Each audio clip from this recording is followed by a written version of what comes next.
O governo do estado sanciona a lei que isenta impostos para a compra de vacinas contra a Covid-19 e você vai ver também na edição de hoje. Setor de eventos se reúne com o governo do estado e pede auxílio em meio à pandemia. Ministério Público Federal arquiva processo contra governador Carlos Moisés.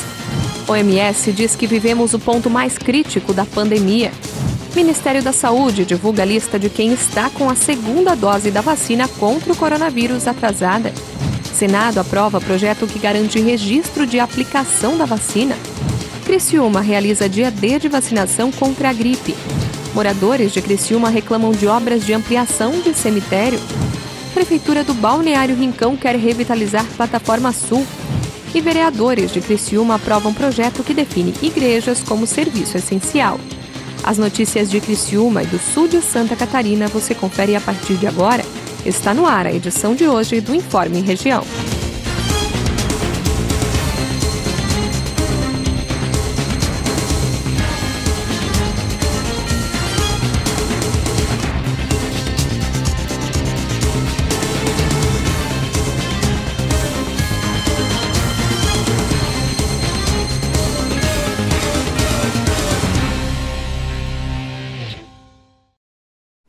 Hoje é quarta-feira, 14 de abril de 2021. Para você que acompanha a TV Primavera, uma boa tarde.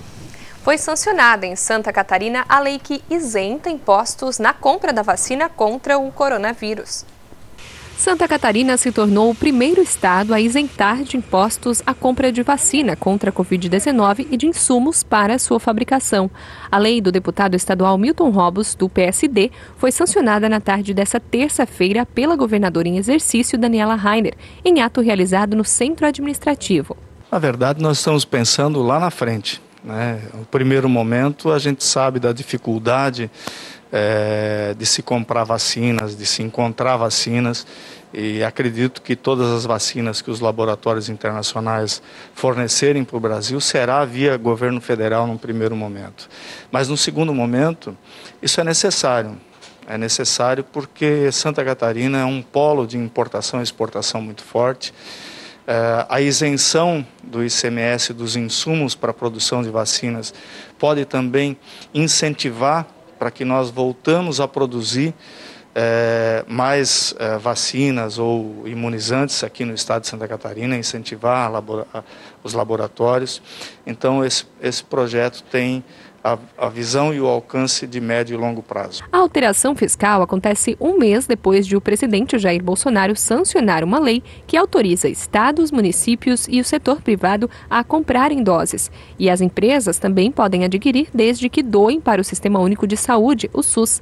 A legislação tem o objetivo de auxiliar municípios e o próprio governo do estado quando houver a possibilidade de compra dos imunizantes. Não tem lógica você cobrar impostos em cima de coisas que salvam vidas.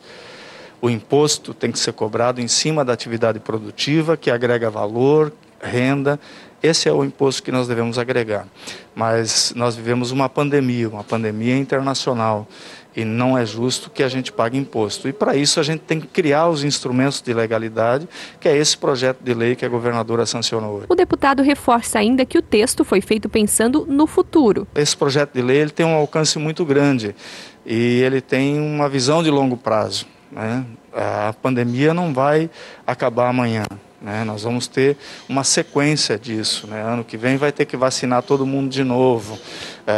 E tem que ter esses instrumentos de legalidade para que todos possam importar, desde que tenha autorização, e que não fique somente a cargo do governo central e tenhamos dificuldades para que toda a população possa ter acesso. Também foi sancionada pela governadora a lei que permite remarcar ou cancelar pacotes de eventos que seriam realizados durante a pandemia em Santa Catarina. A lei número 18.099 é de autoria do deputado estadual Coronel Mocelin, que acompanhou a assinatura. Então, foi um projeto dos pacotes que já estavam contratados no período da Covid, que eles possam ser cancelados sem multa para quem fez o contrato, tanto de ambas as partes. Até porque não é culpa da pessoa que fez o contrato. Por exemplo, vou fazer uma viagem.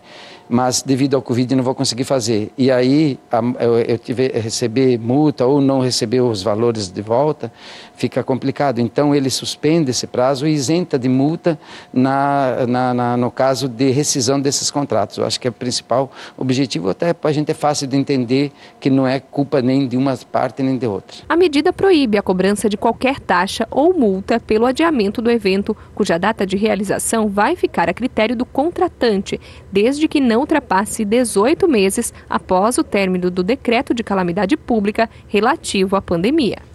As pessoas que querem, digamos, fazer um casamento, que tem contrato com algumas pessoas, um seminário ou até uma viagem que eu vou contratar com antecedência, né? Eu pago antecipadamente, mas daí não consigo fazer essa viagem, e vários outros contratos de pessoas de particulares ou de empresas, né, que vão fazer e que são afetados devido ao Covid. Representantes do setor de eventos de Santa Catarina também se reuniram com o governo do estado para pedir apoio durante a pandemia. A governadora Daniela Rainer recebeu na tarde desta terça-feira representantes do setor de casas de shows, músicos e eventos do estado. No encontro, ela determinou que o Centro de Operações de Emergências em Saúde, o COES, analise as reivindicações da categoria. Uma reunião do COES deve ocorrer na próxima quinta-feira para ouvir a proposta do setor e construir uma alternativa diante das dificuldades encontradas. A governadora disse reconhecer que o setor de eventos é um dos mais afetados pela pandemia e afirmou que é necessário construir uma solução em conjunto. O COES vai analisar a situação e buscar esse encaminhamento. A secretária de Estado da Saúde, Carmen Zanotto, que também esteve no encontro, salientou que a equipe técnica já recebeu o documento e fará uma análise criteriosa. Segundo ela, deve ser dado encaminhamento técnico e com celeridade a essa questão. A Justiça pediu o arquivamento do processo contra o governador Carlos Moisés, mas a decisão não interfere no julgamento do processo de impeachment. Moisés segue afastado do cargo. Confira na reportagem. O Ministério Público Federal se manifestou nesta terça-feira pelo arquivamento da investigação que cita o governador afastado de Santa Catarina, Carlos Moisés da Silva, no caso da compra dos respiradores para pacientes com Covid-19. De acordo com o órgão, não há indícios de participação dele na aquisição dos aparelhos. Os 200 respiradores foram comprados em abril do ano passado por R$ 33 milhões pagos de forma antecipada. Mas só 50 deles foram entregues e não são adequados para uso em UTIs, que era o que havia sido definido na hora da compra. O valor pago não foi recuperado pelo governo do estado. Com a manifestação do Ministério Público Federal, a subprocuradora-geral da República, Lindor Araújo, solicitou que a investigação com o nome de outros envolvidos na compra volte para a Justiça Federal em Florianópolis. Durante a investigação da Polícia Federal, Moisés e familiares tiveram sigilos fiscal e bancário quebrados e nenhum indício contra o político foi encontrado. O Ministério Público de Santa Catarina e o Tribunal de Contas também arquivaram as investigações. Carlos Moisés está afastado do governo catarinense desde o dia 30 de março, após o Tribunal Especial de Julgamento aceitar parcialmente a denúncia contra ele na parte da aquisição dos respiradores. Pelas regras, ele pode ficar fora do cargo por até 120 dias. O julgamento dele por crime de responsabilidade ainda não tem data marcada. As decisões de arquivamento do processo agem na esfera criminal e, por isso, não interferem no julgamento, que é também político. A seguir, contra a vacina de vento, o Senado aprova projeto que garante registro de aplicação da vacina.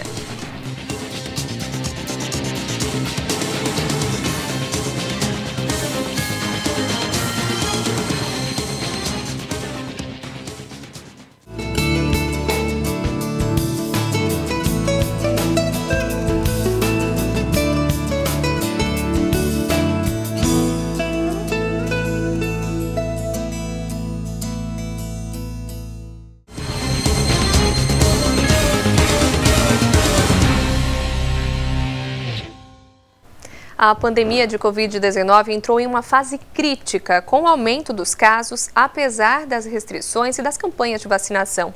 O alerta foi feito pela Organização Mundial da Saúde na última segunda-feira. A vacinação segue na maior parte do mundo de forma desequilibrada, com algumas nações imunizando a população de forma mais rápida. Nesta segunda-feira, Maria Van Kerkhove, responsável técnica pela Covid-19 na Organização Mundial de Saúde, fez um alerta sobre o crescimento exponencial da doença. Estamos em um ponto crítico da pandemia. A trajetória da doença cresce pela 7ª semana consecutiva. Na semana passada, tivemos mais de 4.400.000 casos relatados. Se comparar com um ano atrás, tivemos cerca de 500.000 casos por semana. Apesar da tragédia universal, a OMS vê motivos para acreditar que a situação pode ser contornada se medidas adequadas forem tomadas. This pandemic is a long way from over. Esta pandemia está longe de terminar, mas temos muitos motivos para o otimismo. O declínio nos casos e mortes durante os primeiros 2 meses do ano mostra que esse vírus e as variantes podem ser interrompidos. This virus and its variants can be stopped. Segundo um balanço da AFP com base em fontes oficiais, mais de 2.900.000 pessoas morreram no planeta vítimas da Covid-19. O Ministério da Saúde divulgou uma lista dos estados com pessoas que estão em atraso para tomar a 2ª dose de vacinas contra a Covid-19. O titular da pasta, Marcelo Queiroga, disse que há 1,5 milhão de brasileiros nessa situação. Queiroga afirmou que o Ministério da Saúde vai emitir uma lista por estado com as pessoas que estão com a 2ª dose da vacina contra a Covid-19 atrasada. O ministro falou que esse trabalho de completar o esquema vacinal deve ser feito em parceria com o Conselho Nacional de Secretários de Saúde. A orientação do Ministério é de que todos que estejam com a 2ª dose atrasada se dirijam a um posto de vacinação para completar a imunização, já que tomando apenas uma dose, a pessoa não garante imunidade contra a Covid.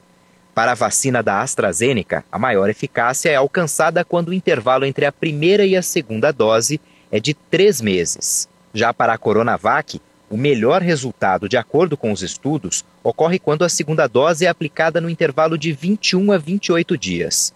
O ministro da Saúde também cobrou disciplina e uso de máscaras pelos usuários de transporte público, como forma de evitar ainda mais a disseminação do vírus que provoca a Covid-19. Queiroga disse que está em estudo a realização de uma campanha nacional para prevenir a contaminação em trens e ônibus. O plenário do Senado aprovou nesta terça-feira uma proposta com o objetivo de evitar fraudes na vacinação contra a Covid-19. O projeto de lei garante o direito ao cidadão de filmar ou fotografar a aplicação da vacina e contar com a presença de um acompanhante durante a imunização. Um dos casos mais recentes aconteceu na cidade de Barra Mansa, no Rio de Janeiro. O vídeo mostra a enfermeira preparando a vacina. Ela coloca o medicamento na seringa, mas antes de aplicar, coloca a mão dentro de uma caixa térmica, onde rapidamente teria feito a troca por outra seringa. Veja de novo. Denúncias como essa já foram registradas em todo o país. O golpe mais comum é a chamada vacina de vento, quando o enfermeiro espeta o paciente, mas não empurra o êmbolo da seringa, e o líquido não é injetado. Essa idosa foi uma das vítimas. Eu não tenho a menor dúvida de que essas falsas vacinas ou essas falsas aplicações de vacina são separadas e comercializadas apartado por esses profissionais ou por alguém que eles conheçam do relacionamento deles. Acho que a motivação é financeira, em primeiro lugar, e em segundo lugar, talvez para familiares e conhecidos e amigos que ainda estão longe de chegar ao momento de receberem a aplicação da dose. A situação preocupa as autoridades. O Ministério Público Federal criou um canal direto para denúncias de fraudes na vacinação. Os profissionais denunciados estão sendo investigados pela polícia e pelos conselhos regionais de enfermagem de cada estado.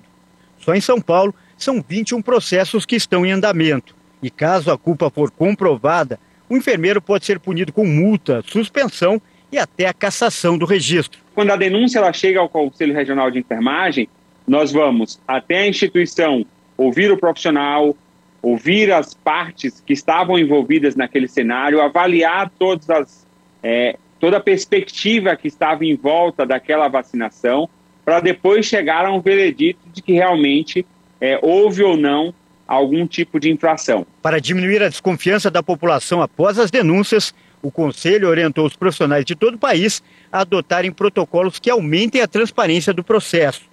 Um dos principais cuidados é mostrar a seringa antes e depois da vacinação. Nossa reportagem acompanhou a vacinação em um posto de saúde do centro de São Paulo.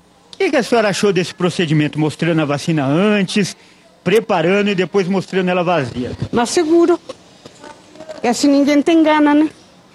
Entendeu? Se te aplicaram a injeção ou não, se tomaste a vacina ou não, então é um procedimento que eu acho justo. Na verdade, a gente é leigo. Então, quando a gente chega aqui, essa explicação deixa a gente mais confortável, entendeu? Porque, pensa bem, a pessoa vem aqui e vai aplicar um produto dentro de você que você desconhece, na verdade, né? Então, depois de ver esse passo a passo, o senhor vai voltar para casa tranquilo? Tranquilamente. Esperar o dia da segunda dose. E para tornar esse processo ainda mais transparente, o Senado acaba de aprovar um projeto que dá o direito de todos os pacientes de terem um acompanhante no momento da vacinação. E não é só isso. A pessoa ainda pode registrar tudo, gravar ou fazer fotos com o celular. E quem pedir a gravação pode até ser preso. A pena varia de 6 meses a 2 anos de detenção. Mas a advogada afirma que é preciso tomar alguns cuidados. É o profissional de saúde, normalmente, que não quer que a imagem dele seja vinculada a esse tipo de procedimento. Então tá, vamos lá, você vai receber a vacina, eu pego o meu celular, filmo o seu braço ou o seu rosto recebendo a vacina. Isso é um direito seu, né? E ninguém te tira, é um direito de você ter a certeza de que você está recebendo a dose correta. A gravação feita com o celular ajudou a família dessa idosa a denunciar um golpe em São Paulo. Primeiro, a enfermeira prepara a vacina. Aqui tem um lote e a validade, está no seu comprovante de vacina. Depois repassa para outra enfermeira que aplica o medicamento, mas ela não aperta a seringa. Em seguida, mostra para a paciente e, aparentemente, descarta o material. Caso a senhora sentir dor. E mesmo quando o profissional tirou a seringa do braço da minha mãe, tinha líquido. Não pode ter líquido. Então ali a gente já começou a ficar muito preocupado, começamos a questionar todo o procedimento, né? Juntamente acompanhado ali de uma sensação de angústia que não tem tamanho. A família da idosa chamou a polícia. Quando os policiais chegaram ao local, encontraram várias vacinas que não foram usadas na caixa que deveria servir para descarte. A gente não acredita que existam pessoas que tenham a capacidade de tomar uma atitude como essa, né? Eu não faço julgamento, não crio circunstâncias do que pode ter motivado, então eu me atento só ao fato que foi filmado. Né? Aí as motivações, enfim, as autoridades policiais estão aí para poder fazer a investigação necessária, né? Falando em vacina, a gente fala de uma outra campanha, porque já começou também a campanha de vacinação contra a gripe. A imunização é contra a gripe comum, aquela que é causada pelo vírus influenza. Em Criciúma, hoje é dia D. A repórter Michele Veiga traz para a gente as informações.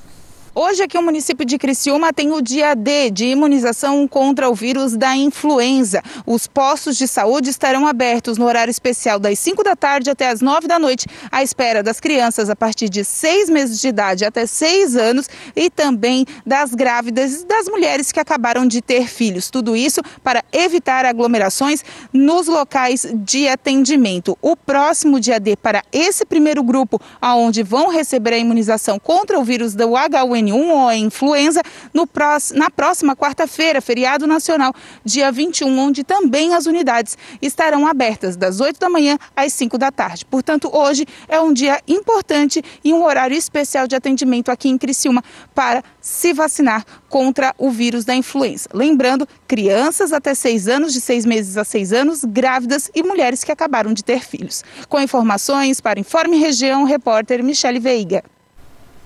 A seguir, moradores do bairro Brasília, em Criciúma, reclamam de ampliação de cemitério.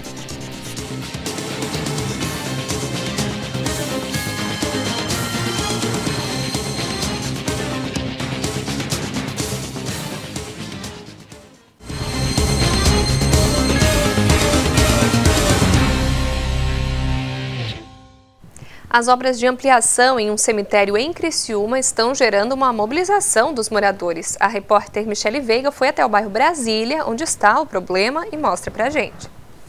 Uma obra que já começou sem consulta popular e que vai impactar diretamente a vizinhança, isso tudo está acontecendo no bairro Brasília, em Criciúma, onde as obras de ampliação do cemitério local têm causado indignação na população. A gente não está contra ampliar o cemitério. O que estamos indignados é ampliar o cemitério para cima da Rua Manaus, porque os moradores aqui da Rua Manaus, eles sofrem com o cheiro, com mosquito, do jeito que está hoje.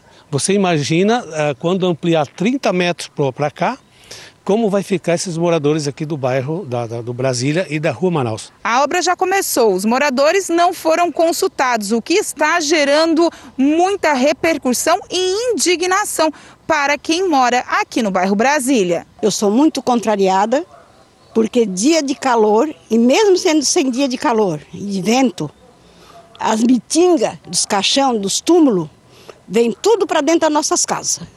Então é isso, a gente está contrariada. Porque ninguém veio perguntar para a gente se a gente estava a favor ou contra. Simplesmente estão empurrando de boca abaixo. Segundo o seu Claudino, também a preocupação é com a mobilidade urbana. No local, com a redução do estacionamento, o que já causa muita dor de cabeça em dias de velórios movimentados. A gente está contestando, não é ampliar, pode ampliar, mas não avançando para a estrada. Né? E aí dia de agora, você vê que tem pouca gente, um enterro, só um velório. Tem dia que a gente aqui é obrigado a pedir, esperar a pessoa do carro passar para a gente sair. Apesar dos funcionários da obra confirmarem que no local irá acontecer a construção de um muro para ampliação, em contato telefônico, o secretário de Assistência Social do município de Criciúma, Bruno Ferreira, disse que a empresa que hoje administra os cemitérios está apenas melhorando o espaço de estacionamento e não ampliando o local dos túmulos. Mas mesmo assim, a comunidade continua na dúvida. O cemitério será ou não ampliado? E a Prefeitura do Balneário Rincão quer revitalizar a plataforma sul do município para acesso de turistas e de pescadores.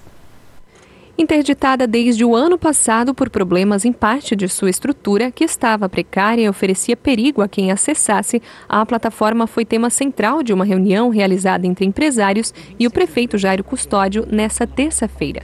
Parte da estrutura caiu há alguns meses, mas, segundo a Prefeitura, o restante da estrutura que fica no mar está em condições de uso. De acordo com o prefeito, um laudo mostra que a plataforma tem condições de ser revitalizada, já que nem todo o espaço está comprometido. Os engenheiros Beto Barata e Edio Castanhel se reuniram com o prefeito para tratar sobre as possibilidades do projeto. A ideia é que tanto pescadores quanto turistas possam acessar o local depois de revitalizado. A expectativa é de que até junho desse ano a prefeitura tenha uma resposta de qual encaminhamento será tomado. Os vereadores de Criciúma votaram ontem 2 projetos que definem as atividades físicas e as atividades religiosas como essenciais. Confira na reportagem. Os vereadores de Criciúma aprovaram o projeto do Executivo que torna a atividade física como essencial no município. A aprovação aconteceu durante a sessão ordinária no fim da tarde desta terça-feira. Com 15 votos favoráveis, os parlamentares reconheceram como essenciais as academias, escolas de dança, clubes e espaços de prática de esporte, treinamento e atividade física. A aprovação estabelece ainda como essencial a prática de esporte em todas as suas versões, além da realização de atividade física em espaço público ou privado, destinado à prestação de serviços de educação física, jogos e treinamentos no município de Criciúma. Na mesma sessão, os vereadores votaram também o projeto de lei de autoria do vereador Jair Alexandre, que define atividades religiosas como serviços essenciais. A pauta foi aprovada com 15 votos favoráveis. O projeto prevê que sejam consideradas essenciais atividades religiosas realizadas nos templos e fora deles, assegurando-se aos fiéis o livre exercício de culto, ainda que em situações de calamidade pública, de emergência ou de epidemia. O assunto de liberação de cultos religiosos já havia sido pautado pelo Supremo Tribunal Federal recentemente. O ministro Nunes Marques havia autorizado a realização de atividades religiosas em todo o país, independente do nível de risco da pandemia. Ainda na semana passada, o STF decidiu que a autorização cabe aos estados e municípios. Na verdade, é um projeto já que foi aprovado a nível federal, no estado. Hoje, no estado de Santa Catarina, funciona as igrejas, os cultos, missas, com 25% da capacidade do templo. Então, na verdade, esse projeto que nós aprovamos é para regulamentar no nosso município. Para o vereador, foi um grande avanço ao município reconhecer tais atividades como essenciais. E ele reforçou ainda que as igrejas têm um papel fundamental, principalmente em meio à pandemia. É um valor imenso reconhecer as igrejas como uma atividade essencial, porque ela se torna um braço do poder público. Aonde o poder público não pode ir, as igrejas estão lá, ajudando espiritualmente, levando uma mensagem de esperança, de fé, de amor, gerando expectativa e sonhos no coração das pessoas. E também ela tem auxiliado no lado social, com cestas básicas, restaurando o casamento, levando as pessoas a ter uma vida dentro da normalidade, mesmo com todo o regramento que as igrejas têm, que é o álcool gel, máscara, o distanciamento nos cultos, nas missas. Então, tudo isso as igrejas, ela tem cumprido. Nos dois projetos, seguindo o regimento interno, o presidente da casa não votou e a vereadora Juscelia Vargas votou contra as duas pautas. Na prática, mesmo se houver restrições mais rígidas, essas atividades podem funcionar, desde que seguindo as medidas sanitárias de prevenção. O Informe Região vai ficando por aqui. Continue acompanhando a nossa programação. Fique com a gente também nas nossas redes sociais. Nosso Facebook é o facebook.com/TV Primavera e o Instagram, @TV Primavera. Uma boa tarde para você.